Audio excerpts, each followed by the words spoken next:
Bangla one, India one, we want.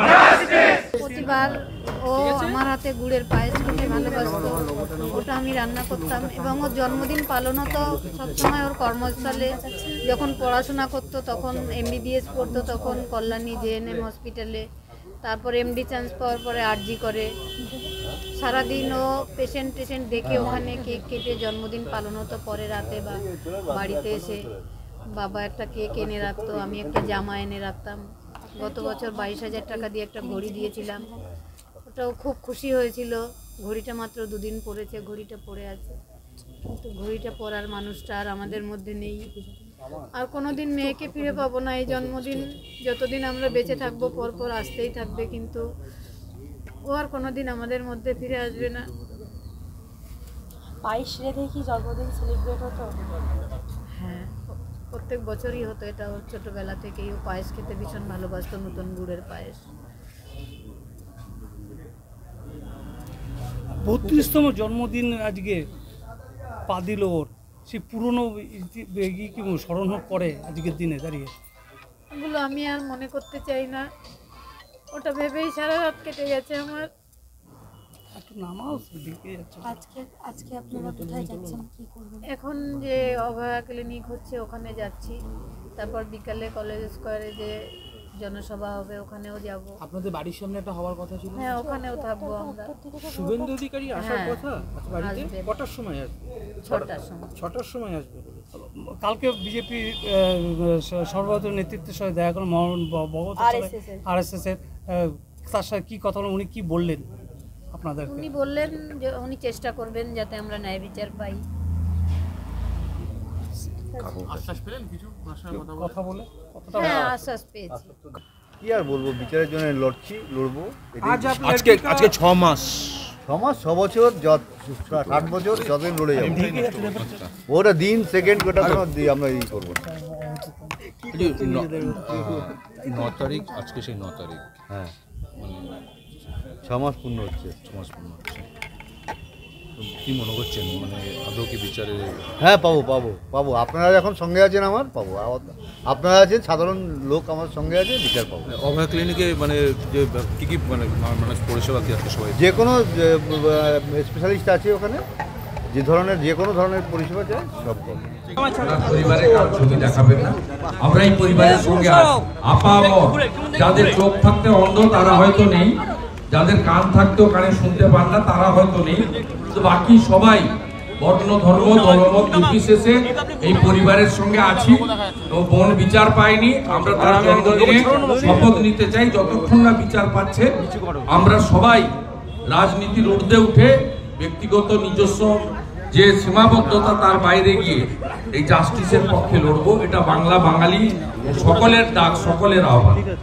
এবং ওনার যে লড়াই, যে আইনি লড়াই, মেরুদণ্ড সোজা রেখে, আপনারা জানেন যে রাজ্য সরকারের ক্ষতিপূরণও তিনি অস্বীকার করেছেন।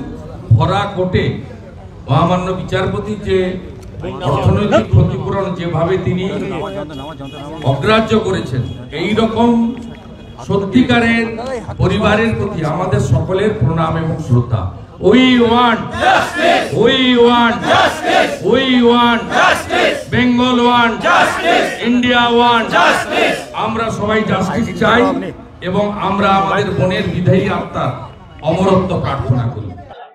দেখুন, রেজলিউশন কি নিচ্ছে সেটা তো যেদিন এই ঘটনা ঘটেছে 9ই আগস্ট সেদিন থেকে একটাই রেজলিউশন আমাদের, যে আমাদের মেয়ের যেন সঠিক বিচার হয়। শুধু বিচার নয়, সঠিক বিচারটা যেন আমরা পাই।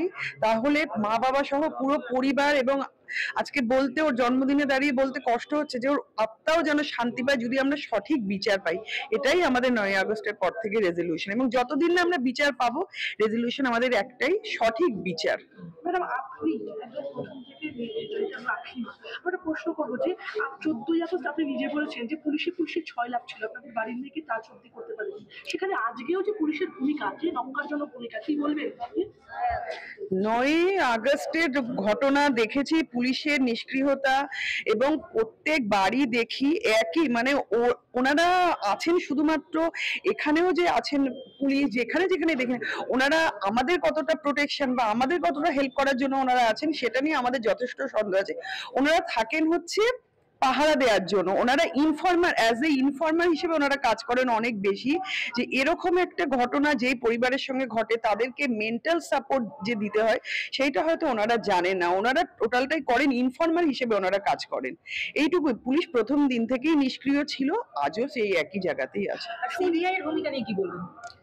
সিবিআই তো যা পুলিশ করেছিল সিবিআই সেই মানে কাজেই শিলমোহর দিয়েছে, এর চেয়ে বেশি আর কিছু বলার নেই। মানে ওরা কিছুই করেনি, যা ওই 4 দিনে যা রাজ্য পুলিশ করেছিল, কলকাতা পুলিশ করেছিল, সিবিআই এখন তো আমরা আজকে দাঁড়িয়ে বুঝতে পারি সবকিছু রায় বেরোনোর পর সিবিআই সেই একই কাজে শিলমোহর দিয়ে গেছে। 20 জানুয়ারি কলকাতা শিয়ালদা অতিরিক্ত দায়রা আদালতের শিয়ালদা অতিরিক্ত দায়রা আদালতের যে দেখতে পাই শিয়ালদা অতিরিক্ত দায়রা আদালতের যে জাজমেন্ট, কি বলবেন? দেখুন, জাজমেন্ট যা দিয়েছে তাতে আমরা তো প্রথম দিন থেকে বলে এসেছি যে সঞ্জয় একা দোষী নয়। এবার যদি সবাই চিৎকার করে সঞ্জয়কে কেন ফাঁসি দেওয়া হলো না, আমরা সবাই মানে আমরা খুশি নই, আমাদের কোথাও গিয়ে মনে হয়েছে ওকে বাঁচিয়ে রাখাটা খুব দরকার। ঠিক আছে, তাহলে হয়তো আমাদের পরবর্তী যে তদন্তটা সেটা হয়তো কতদূর আমরা যেতে পারবো সেটা জানি না, কিন্তু যাওয়ার তো একটা চেষ্টা করব। যতক্ষণ পর্যন্ত আমাদের শরীরে শক্তি আছে আমরা লড়াই চালিয়ে যাব, এবং সেটা করার জন্য আমাদের মনে হয় যে যেই জাজমেন্ট বেরিয়ে এসে তাতে আমরা হ্যাপি নই। আমরা যেটা মানে হ্যাপি স্যাটিসফাইড না, যে আমরা চাই যে সঞ্জয়কে ফাঁসি দিলে তো টোটালটাই শেষ হয়ে গেল, ও থাকুক, যদি ভবিষ্যতে আমাদের কোনো সাহায্যে আসে। আমার একটা শেষ প্রশ্ন থাকছে আপনার কাছে, বিচার আইনজীবী তরিত ওঝার সঙ্গে নিজেদের বাবা দেখা হাইকোর্টে আপনাদের মুভ করার একটা ব্যাপার রয়েছে, আপনি আশাবাদী? হ্যাঁ, আশাবাদী তো আমরা, সেই নিয়েই তো আমরা সুপ্রিম কোর্টে পিটিশন দিয়েছিলাম, কিন্তু সুপ্রিম কোর্টে জাজের মনে হয়েছে, বিচারকের মনে হয়েছে যে এটা এমন কিছু গুরুত্বপূর্ণ বিষয় নয় যেটার জন্য এত তাড়াতাড়ি ওনারা সেই মানে ওটাকে ট্রান্সফার করবেন। ওনারা 17ই মার্চ পর্যন্ত অপেক্ষা করতে, এখন আমরা সেই দিকে তাকিয়েই বসে রয়েছি। তদানীন্তন যে প্রিন্সিপাল ছিলেন সন্দীপ ঘোষ, দেখা গেল যে তার বিরুদ্ধে যে চার্জ গঠন সেক্ষেত্রেও একদম মন্ত্রীপ্রসাদ গোপালিকা তারা রীতিমতো যে বিলম্ব করছিল, অবশেষে সেই চার্জ গঠনের অনুমতি পাওয়া গেল। তাকে কি মনে হয় সেই চার্জ গঠনের তদন্তেই লুকিয়ে রয়েছে এই মামলা? আমাদের তো কোথাও গিয়ে মনেই হয় আমাদের যে মেয়ে আজকে অভয়া নাম নিতে হচ্ছে, তার জন্মদিনে নামটাও নিতে মানে পাচ্ছি না, সেখানে গিয়ে তো আমাদের মনে হয় যে আমাদের মেয়ে দুর্নীতিরই শিকার, এবং এই চার্জ গঠন যে হয়েছে যদি সত্যি যদি সেইভাবে তদন্ত হয় তাহলে নিশ্চয়ই কিছু বেরিয়ে আসবে, আমরা আশাবাদী। এটাই আমরা আহ্বান জানাতে চাই। আজকে অভয়ার জন্মদিন, 32তম জন্মদিন, সেই জন্মদিনে অভয়া নেই এবং তার নৃশংস হত্যাকাণ্ডের পরে 6 মাস হয়ে গেছে। আমরা যেরকম ন্যায় বিচার চেয়েছিলাম সেই ন্যায় বিচার আমরা পাইনি। আমরা শুধু নয়, সারা রাজ্যের মানুষ, সারা দেশের মানুষ ঠিক যেরকম ন্যায় বিচার চেয়েছিল সেই ন্যায় বিচার কিন্তু পাইনি। কারণ আমরা বিশ্বাস করি না এটা কোনো একজন ব্যক্তির পক্ষে এরকম নৃশংস হত্যাকাণ্ড ঘটানো সম্ভব ছিল। এর সঙ্গে, এই হত্যাকাণ্ডের সঙ্গে প্রত্যক্ষ বা পরোক্ষভাবে অনেকেই জড়িত, এবং তথ্য প্রমাণ লোপাট করে কাউকে আড়াল করার চেষ্টা করে গেছে আমাদের এই প্রশাসন। সবটার বিচারের মধ্যে যদি না আসে, সবটা যদি শাস্তি না পায়, তাহলে কিন্তু আমরা রাস্তা থেকে সরব না। তাই অভয়ার জন্মদিনে আমরা শপথ নিতে চাইছি, আমরা মানুষকে আবেদন করতে চাইছি যে ওর জন্মদিনে অন্তত আজকে কোনো একটা সময় আপনারা আসুন, আপনারা শপথ নিন, আপনি একটা মোমবাতি হলো, প্রদীপ হলো বা একটা মশাল হলো আপনি ওর স্মরণে জানান। কিন্তু শুধু জানানো নয়, যতদিন না ন্যায় বিচার আমরা পাচ্ছি ততদিন আমরা রাস্তাতে থাকবো, সেই শপথ একসঙ্গে উচ্চারিত হোক। সিবিআই এর ভূমিকা নিয়ে কি বলবেন? সিবিআই যেভাবে তদন্ত করলো তাদের ফাইনালি একজনকেই পাওয়া গেল। দেখুন, একটা মনে হচ্ছে এটা গোপন বোঝাপড়া আছে, নালে এটা হতে পারে না। এই সিবিআই যখন প্রথম স্ট্যাটাস রিপোর্ট সুপ্রিম কোর্টে দিয়েছিল তখন প্রধান বিচারপতি বলেছিলেন যে আমরা বিচলিত হচ্ছি। সেই সিবিআই হচ্ছে সাপ্লিমেন্টারি চার্জশিট দিতে না পারার জন্য ওই যারা তথ্য প্রমাণ লোপাটে প্রধান অভিযুক্ত যারা ছিল তাদের জামিন হয়ে যাবে, এটা কোনোদিন হতে পারে না। তাহলে কোথাও না কোথাও চাপ আছে, কোথাও না কোথাও রাজ্য, কেন্দ্র এবং সিবিআই এর মধ্যে গোপন বোঝাপড়া আছে, এবং তার জন্যেই এইভাবে মানে তদন্তকে 6 মাসের মধ্যে কোনো অগ্রগতি আমরা দেখতে পেলাম না। এটা যেমন আমাদের হতাশ করেছে, তেমন আমরা সিবিআইকেও মনে করাতে চাই, আপনি কিন্তু 140 কোটি দেশের প্রতিনিধি, আপনাদের উপর আস্থা চলে যাক, আপনাদের উপর বিশ্বাস মানে নষ্ট হয়ে যাক, এরকম কাজ আপনারা করবেন না। রাজ্য সরকার যেভাবে বেনজির আক্রমণ করে যাচ্ছে অভয়ের মা বাবাকে, সেখানে দাঁড়িয়ে কি বলবেন? এরকম মানে এরকম ঘটনা ঘটতে পারে এটা আমরা কল্পনাও করতে পারি না। এই অভয়ার মা বাবার বুকের গভীর যন্ত্রণা এটা অনুভব করা সবাই হয়তো অনুভব করতে পারবে না, কিন্তু এইটুকু আমরা অনুরোধ করব শাসক দলের নেতা মন্ত্রী যারা নৃশংসভাবে এটা এভাবে আক্রমণ করে যাচ্ছে, তারা প্লিজ এই যন্ত্রণাতে নুনের ছিটে আর দেবেন না। তাহলে কি ওই অধরাই থেকে গেল রহস্য? একদম তদানীন্তন প্রধান বিচারপতি ডিওয়াই চন্দ্রচূড় বলেছিলেন যে তিনি রীতিমতো সব 30 বছরের ক্যারিয়ার এরকম দেখেন, সেই রিপোর্টের তো মুখ খোলা হলো না, সেটা কি রহস্যই থেকে গেল? দেখুন, রহস্য থেকে যেতে আমরা দেব না, আমরা বলছি যে রহস্য থেকে যেতে দেব না। সেই জন্য অভয়ার জন্মদিনে আজকে আমাদের শপথ নেওয়ার দিন, আমরা শপথ নেব, রাস্তায় থাকবো যতদিন না ন্যায় বিচার আমরা পাচ্ছি ততদিন। রাস্তায় রাজ্য সরকারের এত কিসের দরকার যে তারা চাইছেন যে বারবার ফাঁসি হয়ে যাক? দেখুন, এটা দ্বিচারিতা রাজ্য সরকারের, যে রাজ্য সরকার 6 মাস ধরে কিছু করলো না, যে রাজ্য সরকার তথ্য প্রমাণ লোপাট করেছে, যারা তাদেরকে আড়াল করার চেষ্টা করে গেল, অপরাধীদের আড়াল করার চেষ্টা করে গেল। এই রাজ্য সরকার কোটি কোটি টাকা খরচ করে, জনগণের ট্যাক্সের টাকা খরচ করে সুপ্রিম কোর্টে গিয়েছিল। তাহলে কি এই 6 মাস ঘুমাচ্ছিল এই রাজ্য সরকার? তাহলে তারা এতদিন কিছু করলো না, হঠাৎ করে এখন ফাঁসি চাইছে, এটা দ্বিচারিতা ছাড়া কি বলবো?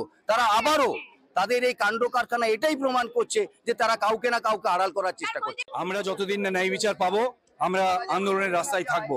আজ আমরা বাধ্য হয়েছি মৌন মিছিল করতে, এজন্য যে আগামী কাল থেকে মাধ্যমিক পরীক্ষা শুরু হচ্ছে, মাধ্যমিক পরীক্ষার্থীদের যাতে অসুবিধে না হয় সেজন্য আমরা মৌন মিছিল করছি। কিন্তু আমাদের প্রতিবাদের স্বর আরো তীব্র করব যতদিন না আমরা ন্যায় বিচার পাবো। রাজ্য সরকার এত তড়িঘড়ি সঞ্জয় ফাঁসিতে ব্যস্ত কেন? সঞ্জয় রায় একাদশী না, আরো কেউ কেউ লুকিয়ে আছে, তথ্য প্রমাণ লোপাটকারী আরো কেউ কেউ আছে। তাদেরকে খুঁজে বের করার দায়িত্ব আমাদের রাজ্যের এবং আমাদের দেশের তদন্তকারী সংস্থার। যতদিন না তথ্য প্রমাণ লোপাটকারী প্রকৃত দোষীরা এবং এই হত্যার পরিকল্পনাকারীরা ধরা পড়বে, ততদিন আমরা আন্দোলনের রাস্তায় থাকবো। সিবিআই এর ভূমিকা তো দেখতে পাচ্ছেন, তারা প্রথম চার্জশিটে যা বলেছিল সেটাই তারা প্রমাণ করতে পারলো না এখনো অব্দি সাপ্লিমেন্টারি চার্জশিট দিয়ে, যে কারা কারা তথ্য প্রমাণ লোপাট করেছে, কি বৃহত্তর ষড়যন্ত্র ছিল। আমরা আশায় আছি নিশ্চয়ই তারা এগুলা বের করবে। রাজ্য সরকার কোর্টে গেছে একজনকে ফাঁসিতে ঝোলাবার জন্য, কিন্তু আমরা মনে করি সঞ্জয় রায়কে ফাঁসিতে ঝোলালে বা যাবজ্জীবন কারাদণ্ড দিলেই এই ন্যায় বিচার হবে না। আরো কেউ কেউ প্রকৃত দোষী লুকিয়ে আছে, এই তথ্য প্রমাণ লোপাটের সাথে অনেকে যুক্ত আছে, তাই তাদেরকে খুঁজে বের করার জন্য আমরা আন্দোলনের পথে আছি। মাননীয় মুখ্যমন্ত্রী ফাঁসির কথা বলেছেন, তেমনি আমরা একদম প্রথম দিকে আরো কাউকে বলতে শুনেছিলাম যে এনকাউন্টারে 3 দিন করে শেষ করে দেওয়া উচিত। আমরা মনে করি যে মহামান্য শিয়ালদা কোর্টের মাননীয় বিচারক যে রায় দিয়েছেন, তার ছত্রে পুলিশের ভূমিকা নিয়ে, প্রশাসনের ভূমিকা নিয়ে, তদন্তকারী সংস্থা সিবিআই এর ভূমিকা নিয়ে প্রশ্ন তোলা হয়েছে। এবং খুব সঙ্গত কারণে আমার নিহত মেয়ের বাবা মা তারা হচ্ছে যে আবেদন করেছেন আরো গভীর এবং বিস্তারিত তদন্তে। আমরা মনে করি যারা এই মুহূর্তে বলছেন যে এই মুহূর্তে তাকে ফাঁসি বা এনকাউন্টারের তত্ত্বগুলিকে বাজারে নিয়ে আসেন, তারা কোথাও হচ্ছে যে মনে করেন যে সঞ্জয় রায় বেঁচে থাকলে নিশ্চয়ই ওই যে আমরা যেটা বলছি আরো গভীর এবং বিস্তারিত তদন্ত, সেই তদন্তটাকেও চাপা দেওয়া যাবে। এবং তাই আমি দেখলাম যে মহামান্য আদালত, হাইকোর্ট, যেটা রাজ্য সরকারের যে আবেদন, সেই আবেদনকে কিন্তু তারা হচ্ছে যে মান্যতা দেননি। আমরা মনে করি যে যতদিন না পর্যন্ত আমাদের এই মেয়ের বিচার প্রক্রিয়া সম্পূর্ণ হচ্ছে, ততদিন সঞ্জয় রায় তারও বেঁচে থাকার প্রয়োজন আছে। 9ই আগস্ট যে দুর্ঘটনা ঘটেছিল সেখান থেকে আজকে 9ই ফেব্রুয়ারি, এতগুলো মাস কেটে গেল। সিবিআই নিজে তদন্তভার হাতে নিল, ভারতের সেরা তদন্তকারী সংস্থা, আলটিমেটলি কি করতে পারলো? তাদের ভূমিকা নিয়ে দেখুন, আমরা যেগুলো বলছি তার চেয়ে বড়, আমি বললাম আমাদের সামনে একটা সবচেয়ে বড় একটা বিরাট একটা তথ্য রয়েছে, সেটা হচ্ছে মহামান্য শিয়ালদা আদালতের যে রায়, সেই রায়ে তো তাদের ভূমিকাগুলিকে নিয়ে প্রশ্ন তোলা হয়েছে। এর বাইরেও হচ্ছে যে তার নির্যাতিতার বাবা মা অনেকগুলি প্রশ্ন তারা তুলেছেন, সেগুলি তুলে তারা বিস্তারিত তদন্তের দাবি করেছেন। অবশ্যই আমরা পুলিশের ভূমিকা, সিবিআই এর ভূমিকা, প্রশাসনের ভূমিকা, এগুলিকে নিয়ে যে প্রশ্নগুলি উঠেছে সে প্রশ্নের সদুত্তর আমরা পাইনি। আমরা মনে করি যে এই বিচারকে সম্পূর্ণ করতে গেলে আমাদের ওই সমস্ত প্রশ্নগুলির সদুত্তর পাওয়ার প্রয়োজন আছে। এবং তাই আমরা আরো, তার বাবা মা যে আরো গভীর এবং বিস্তারিত তদন্ত চেয়েছেন, আমরা তাদের সে আবেদনকে আমরা সমর্থন করছি। রাজ্য সরকার যেভাবে বেনজির আক্রমণে সামিল হয়েছে, যে অভয়ের মা বাবাকে নিয়ে তারা বেনজির আক্রমণ করে যাচ্ছেন, তাদেরকে একটা চক্রব্যূহের মধ্যে ফাঁসিয়ে দিয়েছেন যে তারা নাকি রাজনীতি করছেন, এই বিষয়ে নাকি বলছেন?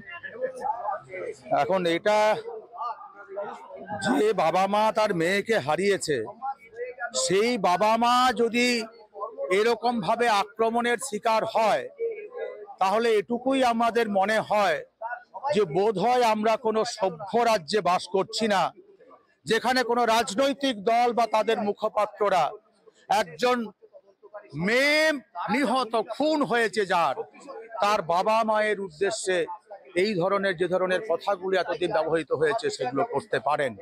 এটা আমাদের কাছে লজ্জার, এটা আমাদের কাছে আফসোসের যে আমাদের রাজনৈতিক সংস্কৃতিটা আজকে এই জায়গায় এসে পৌঁছেছে। আমরা বলতে পারি তার পাল্টা সংস্কৃতি হচ্ছে আমাদের এই মিছিল। সুশৃঙ্খল ভাবে আমরা মৌন মিছিলের ডাক দিয়েছিলাম, এতগুলি মানুষ তারা কিন্তু সুশৃঙ্খল ভাবে মিছিল করছেন, মৌন মিছিল করছেন। দাদা, আমার একটা প্রশ্ন রয়েছে, এই যে আরএসএস এর প্রধান মোহন ভাগবতের সঙ্গে নির্যাতিতা বাবা মায়ের যে সাক্ষাৎ, সেটাকে সামনে রেখেও একদম রাজনৈতিক তীরবিদ্ধ করা হচ্ছে, তাদেরকে কিভাবে দেখছেন? যারা নির্যাতিতার নিহত মেয়ের বাবা মাকে রাজনৈতিক প্রশ্ন তুলে বিব্রত করতে চাইছেন, আমরা তাদের এই যে চেষ্টাকে সম্পূর্ণ নিন্দা করি, এক কথায় নিন্দা করি। কারণ এরপরে আপনি যার প্রসঙ্গ তুললেন যে যার মেয়ে যার খুন হয়েছে, 180 দিনে যে বাবা মা তার নিহত মেয়ের বিচার পায়নি, সেই বাবা মা যদি তাদের মেয়ের বিচার চেয়ে কোথাও যেতে চান, যিনি যেখানে যেতে চান, আমার মনে হয় যে কোনো বাবা মাই যেখানে গেলে বিচার পাবো সেভাবে তারা এখন পথ হাতড়ে বেড়াচ্ছেন। এখানে আমাদের কোনো মন্তব্য নেই। আমরা সমস্ত রাজনৈতিক দল যাদের কথা আপনারা বলছেন তাদের কাছেও করজোড়ে আবেদন করব যে আপনারা দয়া করে আমাদের এই যে নিহত, বাংলার নিহত মেয়ে যে 180 দিন ধরে বিচার পায়নি, তার বাবা মায়ের প্রতি তাদের কোনো কটূক্তি করবেন না, তাদের কোনো উদ্দেশ্য নিয়ে আপনারা কোনো অহেতুক সন্দেহ প্রকাশ করবেন না। আজকে নির্যাতিতার জন্মদিন, আমরা সাধারণত জানি জন্মদিনের থেকে কোনো শপথ নেওয়া শুরু হয় সাধারণত। আজকে এই যে তদন্তভার যেভাবে ভুলুণ্ঠিত হলো বলা চলে, একদম অনেকে বলেছেন বিচারপতি অনির্বাণ দাসের যে জাজমেন্ট, সেই জাজমেন্টের ছত্রে ছত্রে বিভিন্ন নতুন মোড় রয়েছে। আজকের দিন থেকে আপনারা কি শপথ নিলেন? আমরা শপথ এটাই নেব যে বিচারহীন 180 দিন কেটেছে। বিচার দেওয়াটা যাদের দায়িত্ব ছিল, পুলিশ প্রশাসন, সিবিআই, তাদের ভূমিকা নিয়ে অনেকগুলি প্রশ্ন উঠেছে এবং এদের প্রত্যেককে আজকে আমরা গিয়ে আমন্ত্রণ জানিয়েছিলাম যে বিচার চেয়ে আমরা রাস্তায় আছি, আপনারা আমাদের এই নিহত মেয়েটির বিচার নিয়ে আসুন। বাংলার মেয়ে 180 দিন ধরে বিচার পাচ্ছে না, আপনারা বিচার নিয়ে আসুন এবং এই বিচার চেয়ে আমাদের এই আন্দোলন আরো তীব্র হবে, সেই শপথ আজকের এই মিছিলের পর আমরা নেব। একটা এরকম নৃশংস ঘটনার পরে অন ডিউটি সবচেয়ে সেফ যে প্লেস আমরা মনে করি, সেই হাসপাতালের ডিউটি রুমের ভেতরে অন ডিউটি থাকা অবস্থায় একটা কলকাতার বুকে সরকারি মেডিকেল কলেজে একজন আমাদের বোন ধর্ষিতা হলো, খুন হলো। আমরা ভেবেছিলাম এরপরে পুলিশ প্রশাসনের টনক নড়বে, এরপরে সরকার স্বাস্থ্যক্ষেত্রে যে অরাজকতা, যে দুর্নীতিরা, যে গুন্ডাবাজি শুরু হয়েছিল তার বিরুদ্ধে সরকার কিছু ব্যবস্থা নেবে। শুরুও করেছিল সরকার, কিছু কিছু ক্ষেত্রে সরকার বলুন বা স্থানীয় প্রশাসন, প্রিন্সিপাল, এরা শাস্তিমূলক ব্যবস্থা শুরু করেছিলেন। আমরা ভেবেছিলাম সরকার আস্তে আস্তে নিজেদের ভুল ত্রুটিগুলো শুধরে নিতে চলেছে, কিন্তু যত দিন যাচ্ছে তত দেখছি যে সরকার কোনোভাবেই দুষ্কৃতকারীদের কন্ট্রোল করতে, তাদের শাস্তি দিতে সরকার উৎসাহী নয়। সরকার বরং চেষ্টা করছে যারা শান্তিপূর্ণ প্রতিবাদের মধ্যে রয়েছে তাদের কি করে শায়েস্তা করা যায়, তাদের কি করে শাস্তি দেওয়া যায়, সেই চেষ্টাই সরকার করছে। তাই যতদিন না ন্যায় বিচার পাচ্ছি, যতই কেন্দ্র সরকার বলুন, রাজ্য সরকার বলুন, এরা মানুষের সঙ্গে প্রতারণা করুক, মানুষ রাস্তায় আছে, যতদিন না সকলে শাস্তি পাচ্ছে, সব অপরাধীর সাজা হচ্ছে, ততদিন আমরা রাস্তাতেই থাকবো। আপনি কেন্দ্র সরকারের কথা বলেন যে কেন্দ্র সরকার প্রতারণা করুক বা রাজ্য সরকার যে প্রতারণা করছে সেটা আমরা চোখের উপরে দেখতে পাচ্ছি, কিন্তু কেন্দ্র সরকারও কি তার মানে দেখুন সিবিআই কে দিয়ে তদন্ত না করিয়ে প্রতারণা করছে? দেখুন, সিবিআই এর তদন্তে তো বাবা মা সন্তুষ্ট নয়, আমরাও সন্তুষ্ট নই। সিবিআই এর তদন্তে আমরা আশা করেছিলাম যে কলকাতা পুলিশের তদন্তে যে খামতিগুলো ছিল সিবিআই এর হাতে সেগুলো উদ্ধার হবে, কিন্তু আজ পর্যন্ত সিবিআই এর কাছ থেকে আমরা নতুন কোনো রেজাল্ট পাইনি। তাই আমরা সিবিআই এর তদন্তেও সন্তুষ্ট নই। রাজ্য সরকারকে দেখা যাচ্ছে তার বড্ড তড়িঘড়ি সঞ্জয়কে কিভাবে ফাঁসির দড়িতে ঝোলানো যায়, কেন? এটাই রাজ্য সরকার, সঞ্জয় একবার ফাঁসির দড়িতে ঝুলে গেলে তার সঙ্গে বাকি যারা জড়িত ছিল সেরকম কারো যদি শাস্তি পাওয়ার আশা আরও কমে যাবে। সেই জন্যই রাজ্য সরকার হয়তো তড়িঘড়ি প্রথমে 1 সপ্তাহে ফাঁসি, তারপরে এক সময় শোনা গেছিল যে হয়তো এনকাউন্টারও করে দেওয়া হতে পারে।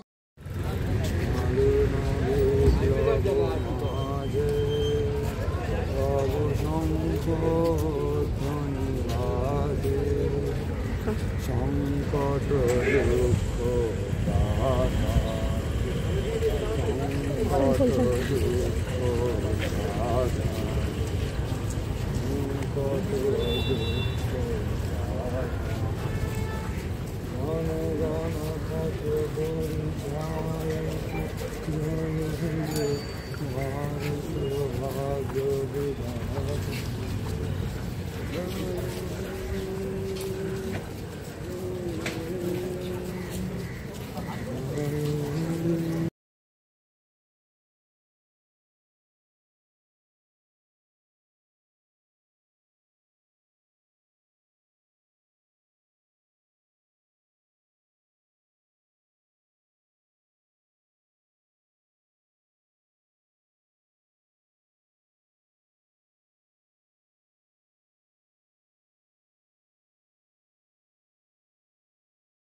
একটা কথা প্রথমেই যেটা আপনাদের বলে নেওয়া ভালো, পশ্চিমবঙ্গবাসী একটা জিনিস চেয়েছিল, সেটা হচ্ছে সঠিক বিচার।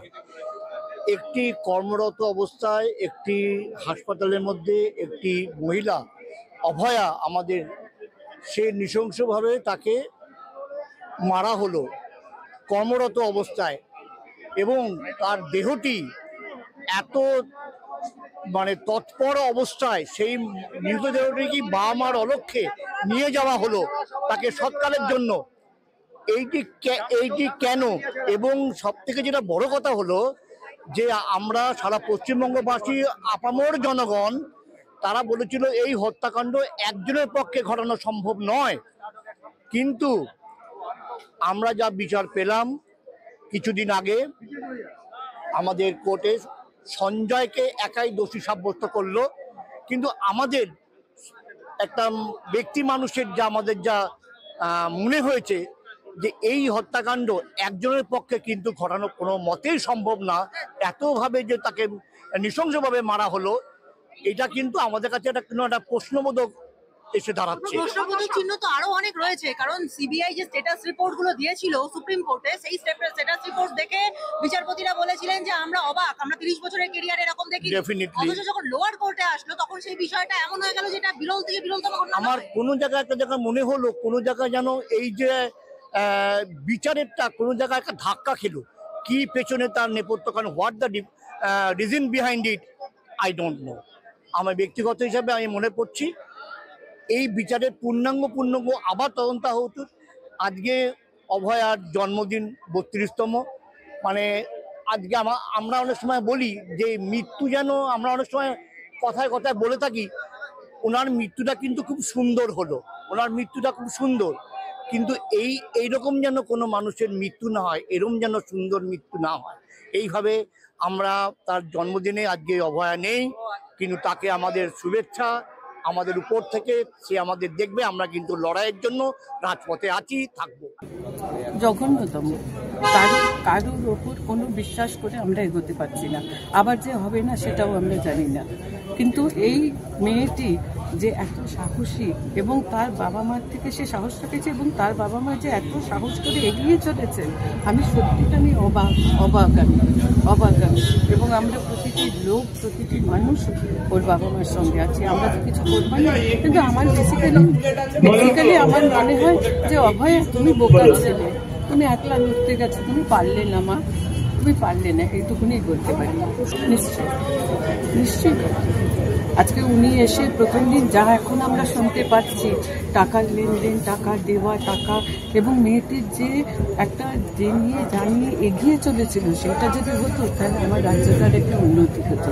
এটুকুনি আমি পাই। আমি মুখ্যমন্ত্রীকে এটুকুনি বলতে চাই যে আপনি যেটা করছেন সেটা ভীষণভাবে ভুল হচ্ছে। একটা মেয়ে হিসেবে না, আজকে এখানে বেশিরভাগ বোধহয় ছেলেদের থেকে মেয়েদের থেকে ছেলেরাই বেশি এসেছিল, কিন্তু আপনি যেটা করলেন সেটা কিন্তু খুব ভুল হলো, খুব ভুল হলো। এবং সেটার জন্য কিন্তু আমরা অপেক্ষা করবো যে আরও এরকমইভাবে হয়তো হবে, আরও হবে, জানি না কি হবে আমরা জানি না, কিন্তু আরও আমাদেরকে বোধহয় অপেক্ষা করতে হবে যে এরকম বোধহয় আরও মেয়ের এরকম হবে। কিন্তু সকলে মেয়ে লড়াই করতে শিখুক, ওর কাছ থেকে লড়াই শেখুক। আমি বুঝতে পারছি না কেন ওরা সুপ্রিম কোর্ট কিছু করতে পারলো না, তারপরে আবার হাইকোর্টে ওনারা তো ওনাদের তরফ থেকে এগিয়েই চলেছেন, কিন্তু সুপ্রিম কোর্টও কিছু করতে পারলো না। আমার কারোর ওপর আশা নেই। I can't believe anyone. আমি ওপর থেকে নিচ অব্দি কাউকে আমি বিলিভ করতে পারছি না। অতএব যে চলে গেছে সে চলে গেছে, ওর মা বাবা কি পাবে কি না পাবে, আরেকটা মৃত্যু হলে ওর বাবা মার যে দারুণ কিছু হয়ে যাবে সেটা তো ওর বাবা মাকে যেভাবে কাটাতে হবে সেভাবেই কাটাতে হবে। আমরা যেভাবে ভাববো একটা মেয়েকে, আমার নাতনিকে বের করতে গেলে আমরা সেভাবেই থাকবো। নোংরামি পুরোপুরি নোংরামি। বেশ করেছে, 100 বার করবে, আমরা আছি ওদের সঙ্গে, 100 বার করবে। ওনারা এইভাবেই এগিয়ে যাবে এবং এরা এত সাহসী বলেই হয়তো এরকম মেয়ের জন্ম দিতে পেরেছেন। আমি একটা জায়গায় দাঁড়িয়ে রয়েছি যে বাড়ির ওর সাথে ব্যাপারটা হচ্ছে কি বলতো, অ্যাকচুয়ালি আমাদের ছোটো থেকে জিনিসটা ভুল বুঝে দেওয়া হয়। এই যেমন ধরুন গরু আমাদের দুধ দেয়, সত্যমেব জয়, আমরা ছোটো থেকে শুনে আসছি, কিন্তু আসলে গরু আমাদের দুধ দেয় না, গরুর থেকে কৌশলে দুধ বের করে দিতে হয়। তেমন সত্যের জয় হয় না, সত্যের বুকের উপর দাঁড়িয়ে সত্যের জয় ছিনিয়ে আনতে হয়। সেই সত্যের জয় ছিনিয়ে আনার লড়াই আমরা লড়ছি। 6 মাস হয়েছে, কটা দিন লাগতে পারে, কিন্তু জয় আমরা সত্যের জন্য ছিনিয়ে আনবো। আমার বোনের বিচার আমরা ছিনিয়ে আনবো। এখনো পর্যন্ত হয়নি। বিভিন্ন রকম আমরা প্রত্যেকে জানি যে কীভাবে এভিডেন্স লোপাট হয়েছে, কীভাবে কী হয়েছে আমরা সবাই জানি। তো আমাদের লড়াই চলছে, আশা করি ন্যায় বিচার আমরা পাবো। নিউ ইয়ারে যেরকম রেজলিউশন নেওয়া হয়, অনেক সময় জন্মদিনেও রেজলিউশন নেওয়া হয়, আজকেও নিজেদের জন্মদিনে দাঁড়িয়ে কি রেজলিউশন নিলেন? দেখুন, রেজলিউশন শুধু আজকে, রেজলিউশন আমরা আজ থেকে 6 মাস আগেই নিই, যেদিন আমার বোনটা মারা গেছে। আপনারা হয়তো জানেন না, আমরা এখানে শুধুমাত্র রাজনৈতিকভাবে নয়, আমার প্রতিবেশী, আমার বাড়িটা ওই পাশে, প্রতিবেশী হিসাবে, আমার বোন হিসাবে রেজলিউশন সেদিন নিয়েছি যেদিন ওর লাশটাকে পোড়ানো হয়েছিল, যে বিচার আমরা ছিনিয়ে আনবো। এর জন্য যত দূর যেতে হয় তত দূর যাব, রাজনৈতিকভাবে, অরাজনৈতিকভাবে, যতভাবে সম্ভব আমরা আমার বোনের জন্য বিচার ছিনিয়ে আনবো। তদন্ত প্রক্রিয়া নিয়ে বা তদন্তকারী সংস্থা নিয়ে কিছু বলার আমাদের কোনো জায়গা নেই, কেননা টোটাল ব্যাপারটি হচ্ছে সুপ্রিম কোর্ট মনিটর করছে। তদন্তকারী সংস্থা নিয়ে বা তদন্ত প্রক্রিয়া আমাদের কিছু বলার নেই, তবে আমরা এটুকু বলতে পারি যে আমরা সত্যের জন্য আমাদের লড়াই চালিয়ে যাবো। না দেখুন, আপনাকে আমি আগেও বলেছি, এখনও বলছি, তদন্ত প্রক্রিয়া বা তদন্তকারী সংস্থা নিয়ে আমরা কোনো কথা বলার মতো জায়গা এখন নেই। আমরা ওয়েট করছি এবং আমাদের লড়াই চলবে, দেখা যাক কতটুকু। আপনারা প্রত্যেকেই জানেন যে কীভাবে এভিডেন্স লোপাট হয়েছে, আপনারা প্রত্যেকেই জানেন। আমরা আজকের দিনে প্রত্যেকটা বাঙালি, প্রত্যেকটা ভারতবাসী জানি। রাজ্য সরকারের ভূমিকা আমাদের সকলের কাছে উন্মোচিত, এই নিয়ে আর কী বলার আছে। সেটা নির্লজ্জতার চরম সীমায় পৌঁছে গেছে কিছু শাসক দলের নেতা। তারা ব্যক্তিগত স্তরে আক্রমণ করছে, সহানুভূতির জায়গায় যেখানে হাত ধরা উচিত সেখানে খুঁত ধরছে, যেখানে আজকে অসহায় পরিবারটার হাত ধরা উচিত সেখানে তাদের খুঁত ধরে বেড়াচ্ছে। নিজেদের পাশে না দাঁড়িয়ে নিজেদের মাকে তারা নানাভাবে কলুষিত করার চেষ্টা করছে। এটা আমরা প্রত্যেকে দেখতে পাচ্ছি।